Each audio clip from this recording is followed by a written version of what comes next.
morning. Welcome back to the Broadcast Retirement Network. I'm Jeff Snyder. This is BRN Sunday for Sunday, June 19th, 2022. We've got members of the media, academia, financial services standing by to analyze all the news and events for the week. So sit back, relax, enjoy this episode of BRN Sunday. But if you're tired of the same old story, turn some pages. We're going to kick off the show with a look at healthcare. Joining us on the line, she is the healthcare editor for Business Insider. We're talking about Lydia Ramsey-Lanzer. Lydia, so great to talk to you. Thanks so much for joining us this morning. Yeah, of course. Thanks for having me. All right, a lot of news going on in the healthcare arena, and whether it's new drugs, vaccines, new technology, et cetera. One item that I know really has piqued yours and the team's interest is the FDA has authorized Pfizer and Moderna's COVID-19 vaccine for children as young as 6. Want to get your reaction to this and some more details? Yeah, it's actually even more comprehensive than that. It's children as young as 6 months. Yeah, 6 months old. This That's is right. the approval for your authorization. Yeah, before this, folks could be like as young as 5 to get the shot, but now it's for all little kids and toddlers and babies in that like post 6 month window. So that's really exciting. The doses are different for babies. They're given, the Pfizer dose is given in a 3-dose increment setup, and the Moderna one is another 2-dose, but the dosage amounts tend to be different than what's going into an adult person. It's really a big move. It's taken a really long time to get this approval, or this authorization, I should say. We were supposed to see it, months ago, but it kept being delayed as kind of regulators look for more evidence to make sure the evidence is there to support it. But this has to be a big relief to parents with young kids who have been kind of excited and looking forward to making sure their kids have this vaccine. And so you would just go to your regular physician, I'm imagining, or do you have to go to the CV? I mean, I know the details probably aren't out yet, but any thoughts about where, if you're a parent out there and you have a 6-month-old, do you go to your pediatrician? Do you go to your CVS? I mean, how does that work? Yeah, kids and young babies are getting shots pretty often, and so their parents are usually in close communication with pediatricians. It's definitely probably the best people to consult, especially because the data looks different for kids and babies, and so it's more of a conversation around do you want to get this child vaccinated? What are the risks? What are the benefits? For the most part, there's quite a bit of benefits, which is great to see. But yeah, that is definitely a conversation that should be happening with pediatricians specifically.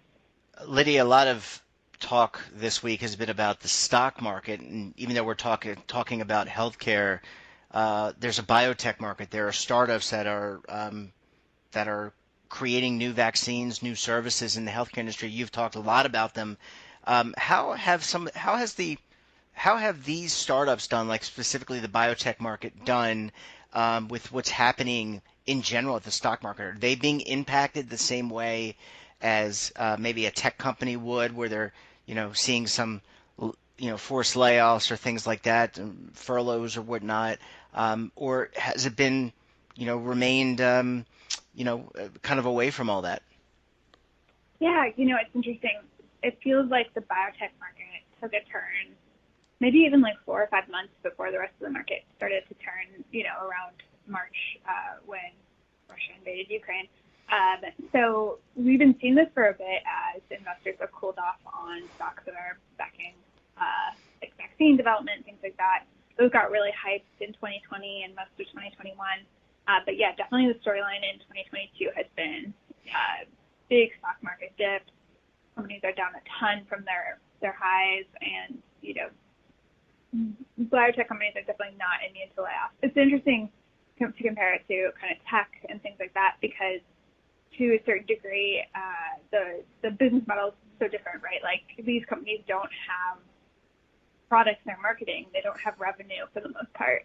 So it's difficult to, when tech folks are laying off their employees, that's usually a move to kind of rein back in some of the growth they were expecting to do. But that's not totally the case for biotech. So it's definitely a lot of tightening of belts, but no clear end in sight. Yeah, and a bit of a struggle. yeah, and we need, right. I mean, the market is affecting people in so many different ways, whether it's as a job or your 401k or retirement balance or your overall just your savings. People are seeing that stuff kind of wiped out. But this also has an impact on businesses that are creating new drugs, new services, like what you just described. One new service or one thing that caught me off guard, I think, when we last spoke was the power of the magic mushroom market, Lydia. And I kind of laughed it off, and I didn't really see it as a until you explained it to me why this is such a powerful market. And I know you and the team did some stories around the legal magic mushroom market and the influencers there. What is there any more that you can tell us about that market? And I know you said that psychedelics can help with PTSD and other forms of mental trauma, which a lot of people are going to. But any other additional information you have regarding that market, and when can we potentially see magic mushrooms heading to our local states? Yeah, definitely not yet. It's the short answer.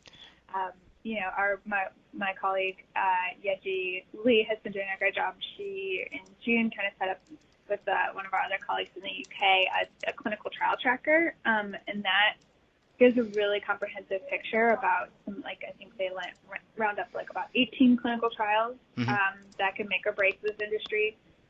Some of them are really, more developed than others. There's a trial right now happening that's pretty late stage that's looking at, I believe it's MDMA for PTSD. So that's in phase 3. So that could be setting itself up for an approval of MDMA or ecstasy for approval. This is a little different than mushrooms, but it's all in the same kind of psychedelic bucket. But others are way earlier. We have a lot of folks in phase 1. There's not a really clear pathway to kind of develop trials and things like that. So there's definitely a lot of hype in the industry at the moment. And they're definitely not, the industry is not immune from the market dynamics, putting a lot of pressure on companies. Some of the big ones like Compass are struggling, or Tide. Those are two of the bigger psychedelics players. But we'll see. I think it's one of those things to keep an eye out on in the next 10 years versus the next 2 to 3 years. Is this kind of mirror the pattern that we went through when the use of marijuana, medical marijuana, distribution of marijuana? Again, maybe a little bit different in the sense that there was recreational marijuana and there was medical marijuana. I guess some people do use magic mushrooms for recreation, but I don't believe that is legal. But we're talking about something for treatment. But is it kind of following that same path? Yeah, it's super possible that it might.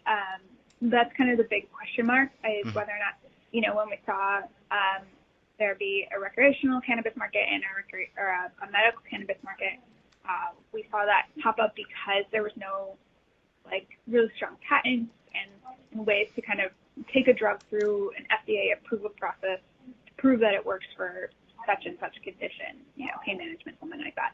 Yeah. In the absence of that, we didn't see that investment in testing it and rigor. It's possible we'll see that in psychedelics. It's possible we won't. There's a lot of, boring patent stuff getting sorted out. But that'll ultimately really determine whether or not, the market goes the way the cannabis market has gone versus, maybe a more traditional therapy. Yeah. Well, it sounds like we're going to be talking about this one, and there are obviously, like you said, clinical trials going on, and we're going to hear about the results, just like we heard about the results with the COVID vaccine and so many other treatments. So it'll be interesting to kind of watch this as it evolves, because I completely missed the marijuana legalization piece. I mean, I know it happened, obviously, but I missed out on tracking this. Lydia, we're going to have to leave it there. Always great to chat with you. I hope you're enjoying the great city of Denver and enjoying the heat. And we wish you a great rest of the weekend. We look forward to talking to you very soon. Great. Thanks so much. Bye-bye.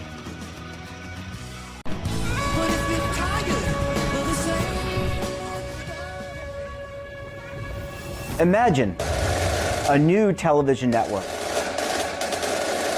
that will make you richer, healthier, and in control of your financial future.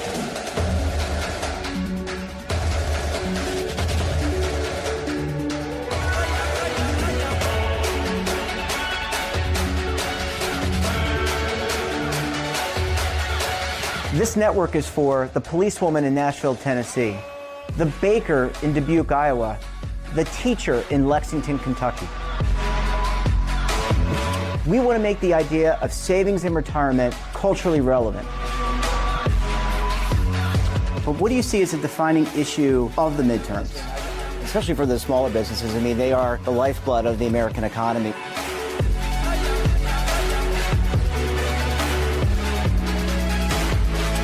Featuring exclusive interviews, current affairs, and docuseries.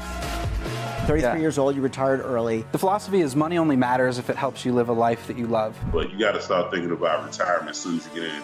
The Broadcast Retirement Network will drive very high engagement with premium partnerships. So this isn't retirement and savings for your parents or grandparents. This is for all Americans. And we're going to change the way you think about money.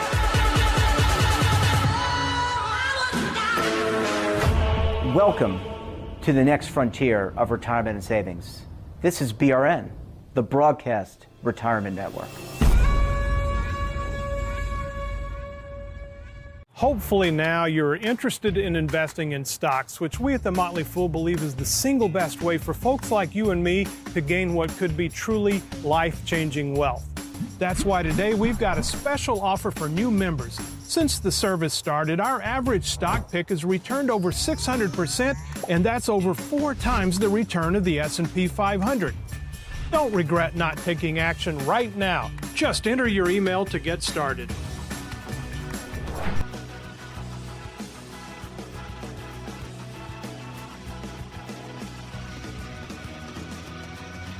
Joining us on the line, he is the lead anchor for the TD Ameritrade Network. We're talking about Mr.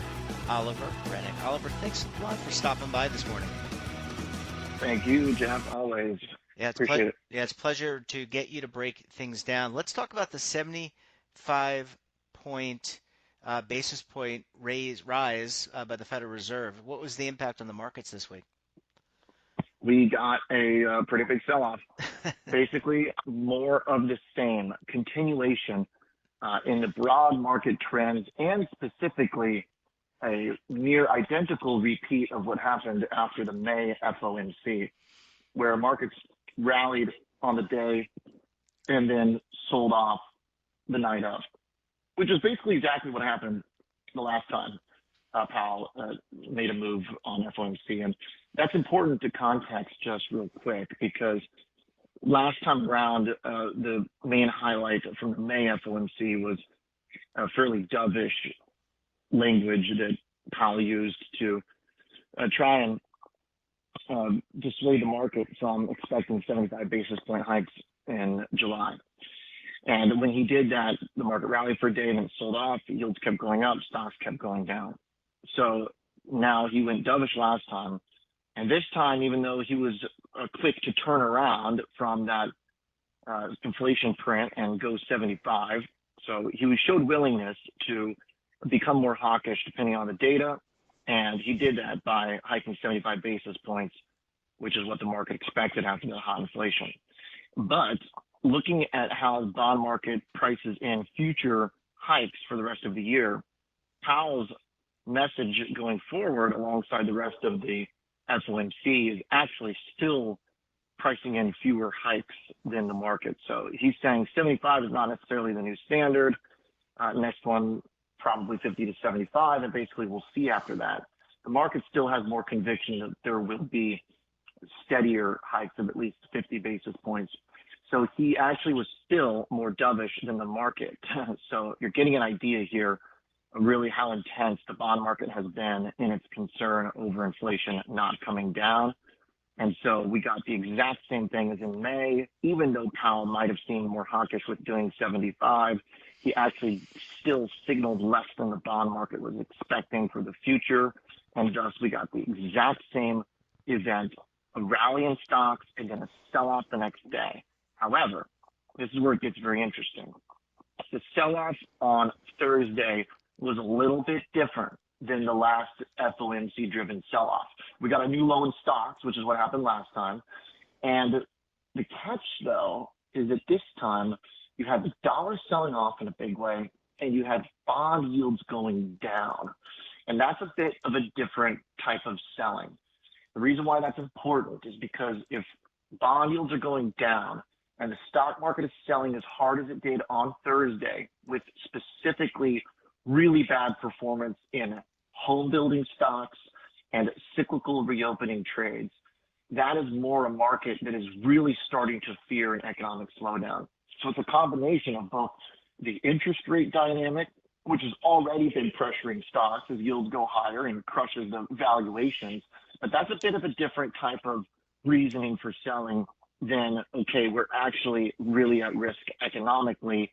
Let's dump everything, including economically sensitive stocks, and then let's maybe buy some bonds just in case, even though inflation's high. And so you actually had a fairly decent bond rally on Thursday and Friday, even as markets struggled to rally.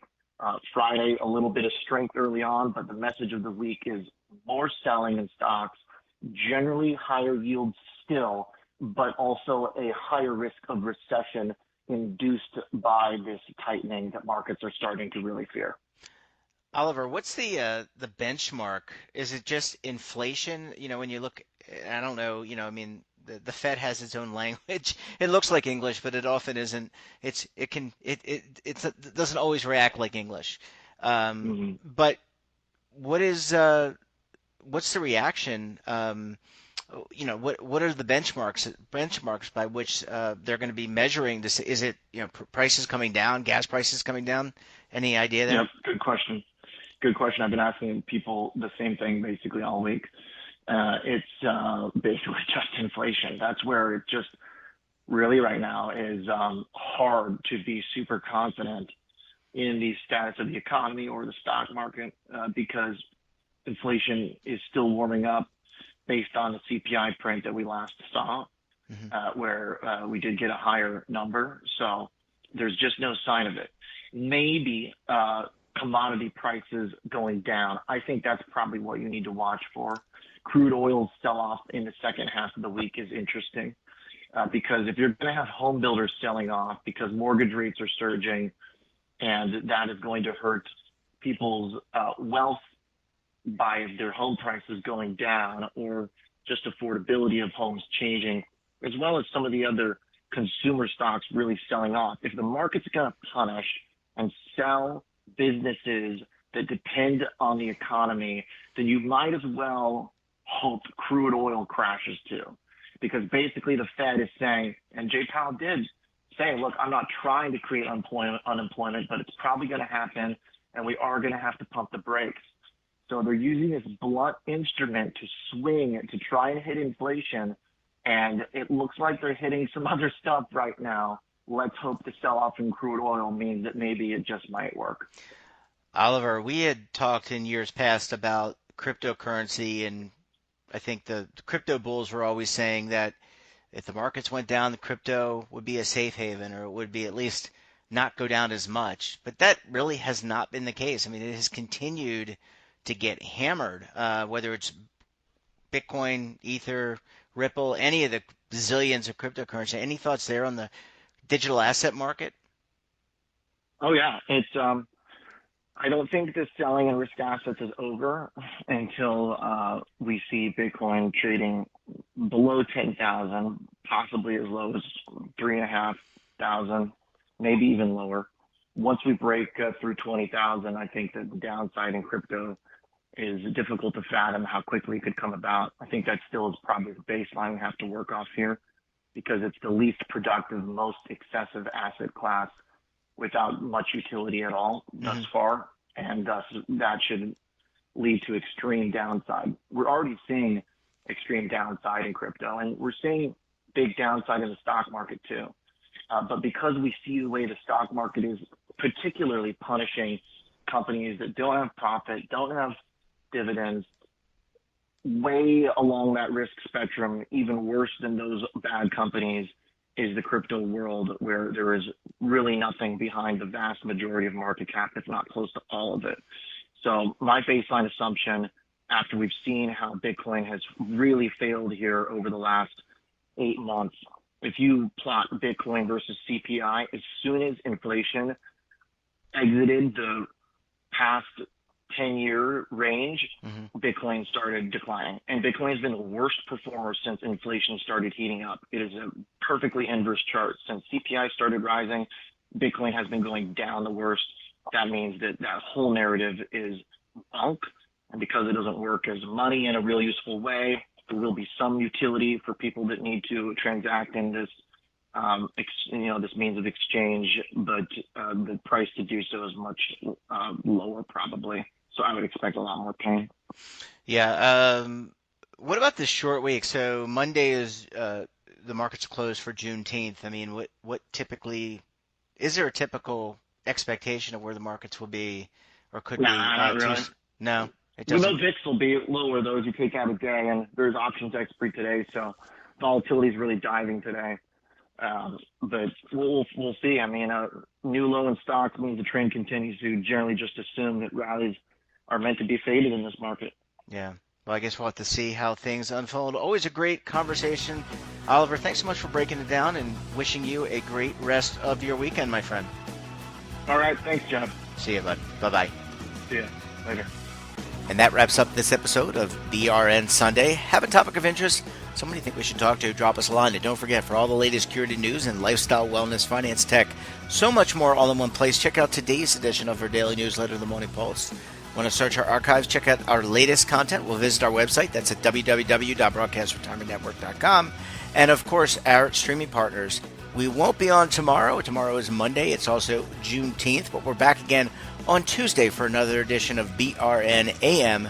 Until then, I'm Jeff Snyder. Stay safe, keep on saving, and don't forget, roll with the changes.